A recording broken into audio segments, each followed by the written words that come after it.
আসসালামু আলাইকুম বন্ধুরা, কেমন আছো সবাই?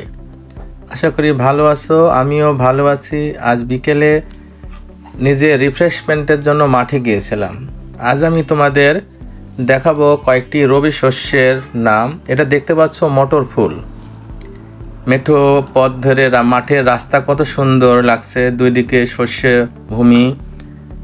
দুই পাশে যে জমি দেখতে পাচ্ছ এগুলো হচ্ছে গমের জমি, এটা মসুরের জমি। অস্তমিত সূর্য দেখা যাচ্ছে, গোটা প্রকৃতি এক অপরূপ সৌন্দর্যে ভরে আছে চারিদিক।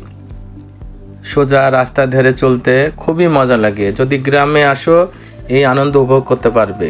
আর এখন যা দেখতে পাচ্ছ এটা কেবল নতুন পেঁয়াজ লাগানো হয়েছে, চারা পেঁয়াজ। আর তার পাশেই বাসন্তী রঙের সরিষার ক্ষেত এবং তার মাঝে মাঝে রয়েছে খেসারির ফুলগুলো। দেখতে কত সুন্দর লাগছে। এভাবে যদি চারিদিকে ফুলের মাঝখান দিয়ে চলে যাওয়া তাহলে কত মজাই না লাগে। চারিদিকে শুধু সবুজ আর সবুজ। এই জমিটা মটরের ক্ষেত। এখানে দেখতে পাচ্ছ মটরের কি সুন্দর ফুল, যেন গোটা মাঠটাকে ফুলে ফুলে সুশোভিত করে রেখেছে। দেখতে খুবই সুন্দর লাগছে।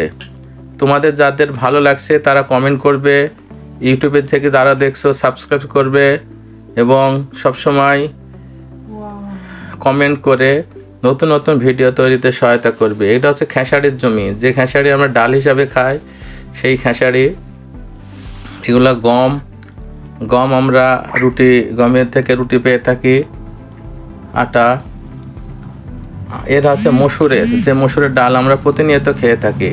তোমরা এমন অবস্থা দেখছো কিনা জানি না, এখন দেখলে কেমন লাগছে কমেন্টে জানিয়ে যাবে। এটা আখের জমি, আখের ফুল এবং চারিদিকে আখ। এগুলো মাঠের সৌন্দর্য। আশা করি তোমাদের ভালো লাগবে। ধন্যবাদ সবাইকে।